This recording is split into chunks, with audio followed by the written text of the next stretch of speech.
Alright guys, so now last week we talked about sample space and finding probability. So today we're going to talk about two-way frequency tables. So the standard we're going to cover is how to use two-way frequency tables to help us find probabilities, and we're going to talk about the different parts.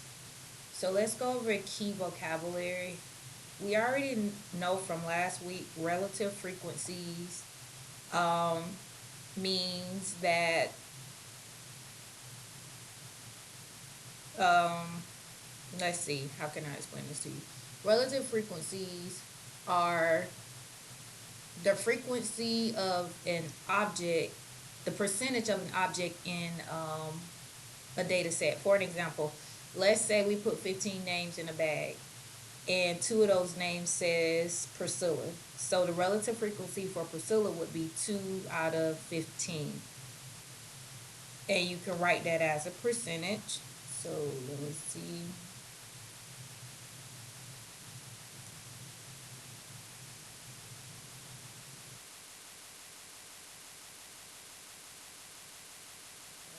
Calculator for. So to write this as a relative frequency, so it's really part of a whole, I guess I could say it. And so the relative frequency is 13% for that situation. So I guess we can say in layman's terms that it is the percentage of something that is in a set. It's a probability is what it is.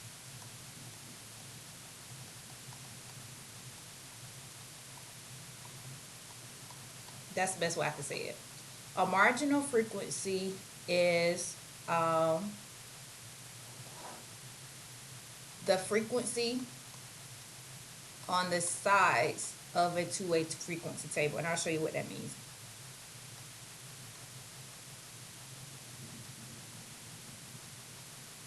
On the sides of a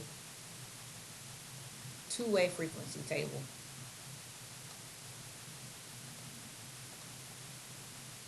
And I'll show you that in a second. So a two-way frequency table is something that looks like this. Let's say we have a situation where we have boys and we have girls. And let's say we have boys and girls that like blue or red. Okay, so let's say we did a little survey. Let's say we did a little survey where the number of boys who like blue was 2, the number of boys who like red was 1, and the number of girls who like blue were 5, and the number of girls who like red was 2. So this is called a frequency table. Now sometimes your frequency table comes with totals and sometimes they don't. So if you don't get the total column, you do your own total column. You add this together, you get 7. Add this together, you get 3. So that was my total row. And then I may have to do another total here where I am.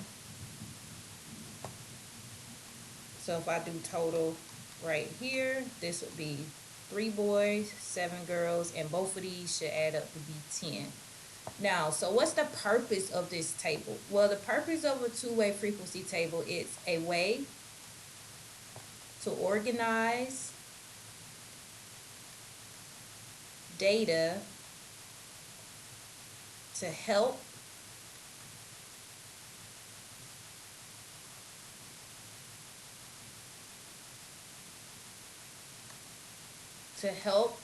with finding probabilities.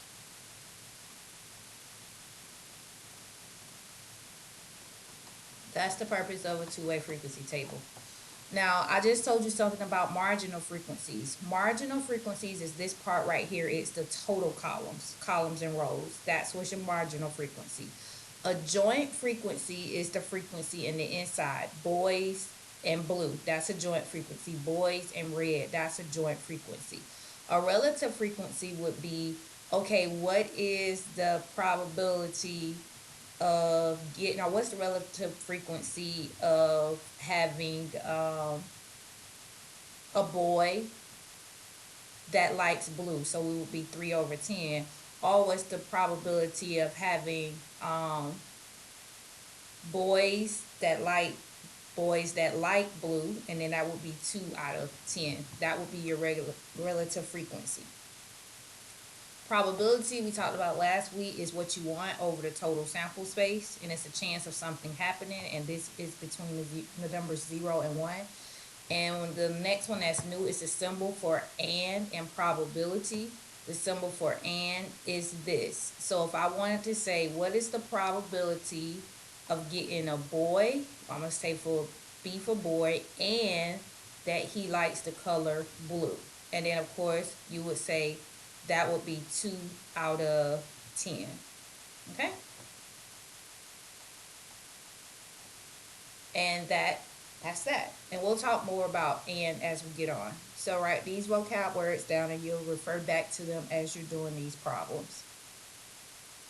Okay, so what I'm going to teach you today is how to read a two-way frequency table and how to find probabilities using a two-way frequency table. All right, so let's go ahead and jump into this one. It says the two-way table summarizes data from a survey of 200 people who reported their home environment, urban or rural, and pets preference, cat or dog. And if you notice here, they added the total column in the table for us. If you get a two-way frequency table and it doesn't have a total column, please put it in there because you're going to need that information to help you. And we should have had a sum of 200 people, and that's what we have here. This is called the marginal frequencies. This is the joint frequencies, and you can do relative frequencies a lot of ways. You can do 54 over 200 and put the relative frequency there for people that have a cat and live in an urban community. You can do the same for cat and live in a rural community or environment. All right, so this is asking us, good question, what is the relative frequency of dogs? So here, the answer for that is we need to go find out how many dogs are in this survey. That total is 104. So I'm going to say 104 over how many people were surveyed, and that would be 200. So the relative frequency for dogs, if I write this in a percentage, I would get this divided by 200 equals 0.52, or you can say 52%. So the probability of pulling a dog out of this situation is 52%. Okay, number 2, it says, how do you change this two-way frequency table into a relative frequency table? So what you would do is, I'm going to go ahead and draw this table. And I'm going to do it based off of the total number of objects here. You can do this all types of ways, but I'm going to show it this way.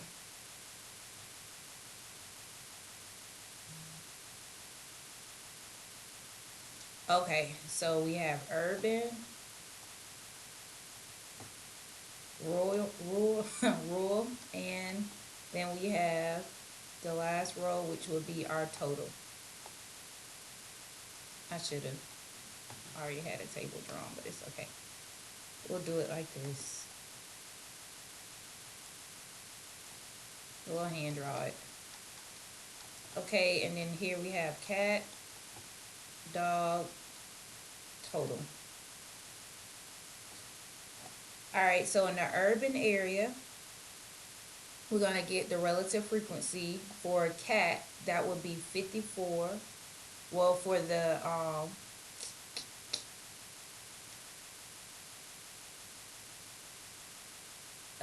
yeah, I'll go ahead and do it this way. 54 out of 200. So I'm going to grab my calculator. Do 54 out of 200. Oops.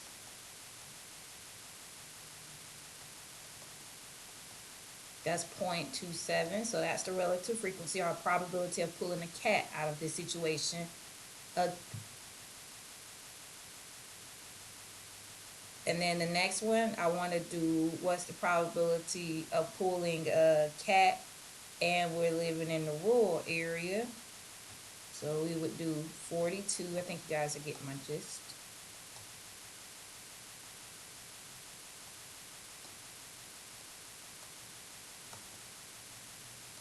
0.21, and then we're going to say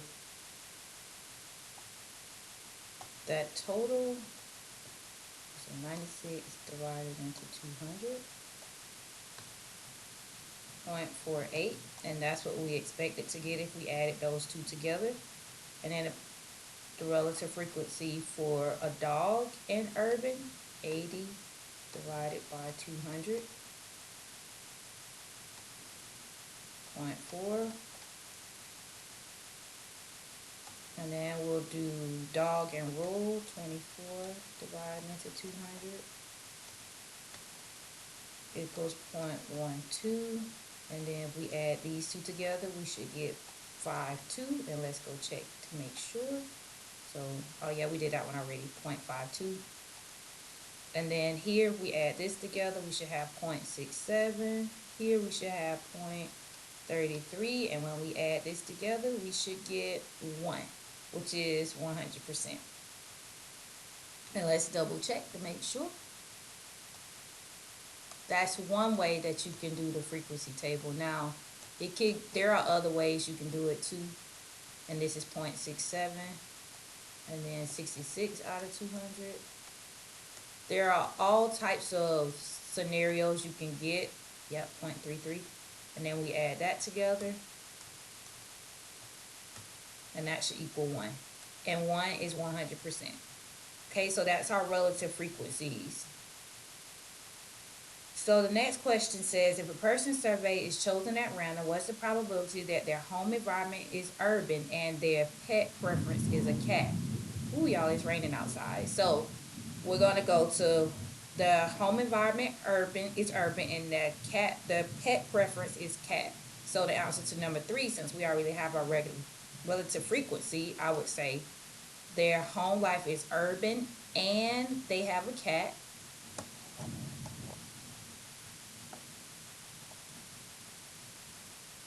Urban, that's a you guys.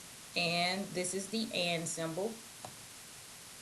And they have a cat is equal to 0.52.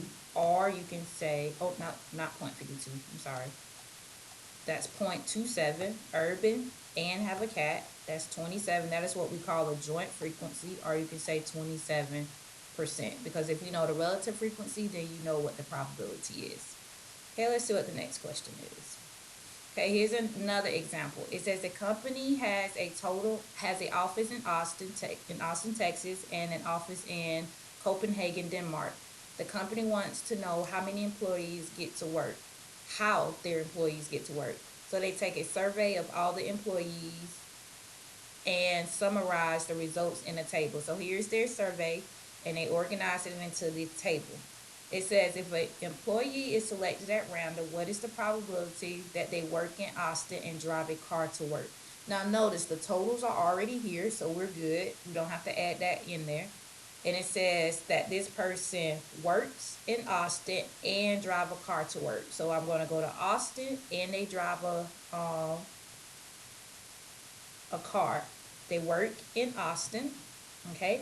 And they drive a car to work. So that would be 376 out of the 1,300 people. And that equals 376. Good boy. And that's 34%. You can say 0.34, or you can write it as a percentage. If an employee is selected at random, what is the probability that they work in Copenhagen and ride a bike to work? Okay, so I'm going to go to Copenhagen, and they ride a bike to work. So that's 267 out of the 1,300 people.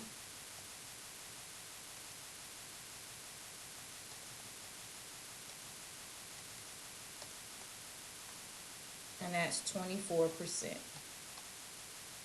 You can write it as percent or a decimal. Both are correct. And you know what? Let me go ahead and get you in the habit of writing these out. So that's the probability of Austin and they drive. The probability of Copenhagen and they do a bite. Okay, so I want you guys to get in the habit of writing these probabilities out.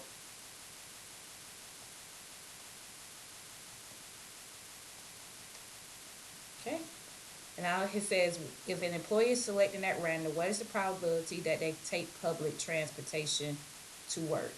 So here we just have the probability of public transportation. Okay, so probability of public transportation. Here is the total of public transportation. So that's 220 out of the, okay, so we're going to go here, 220.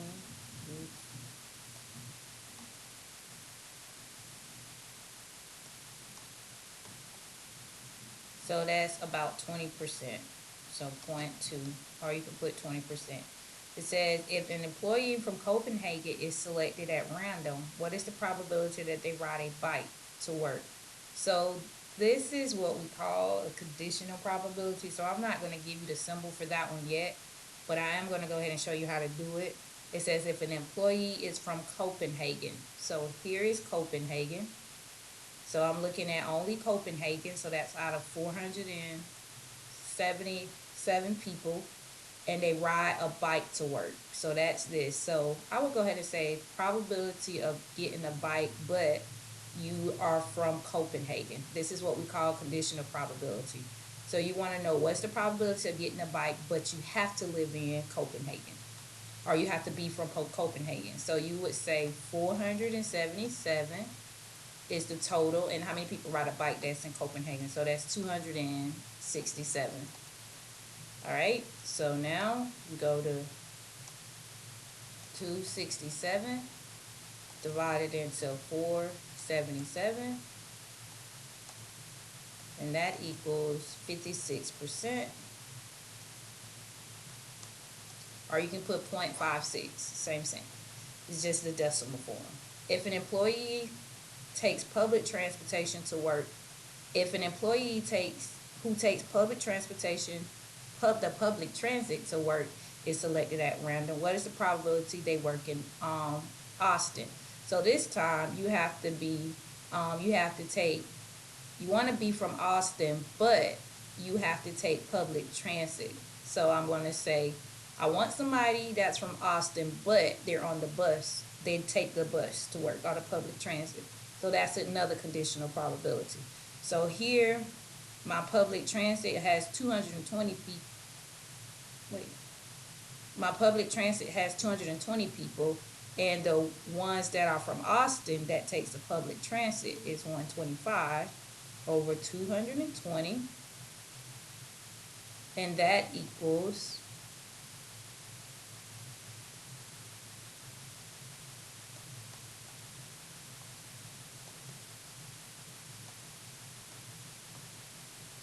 57%, 0.57.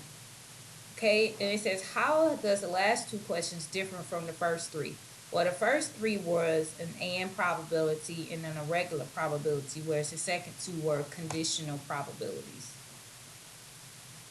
Okay, so D and F, oops,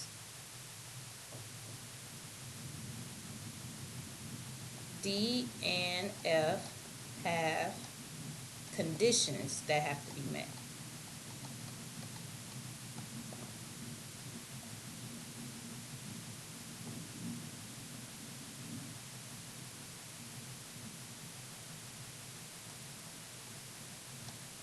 And A through C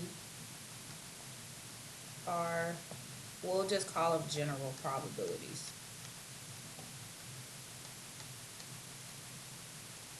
So what I'm meaning is these you had to have, first you had to have to be from a certain place, and then you could get the probability. Same thing from here. Here you had to have ride the bus. Then you want to find out only about the people that are on the bus. These two are called conditional probabilities. This is an and probability, and this is a regular probability. Okay, let's keep rolling. Okay, make sure you go to Canvas and complete day 1. So it's day 1. of week. Day 1 of week of April 20th. And it's on your Canvas page. Alright, and I will see you guys later. Well, we'll meet at 12. Bye.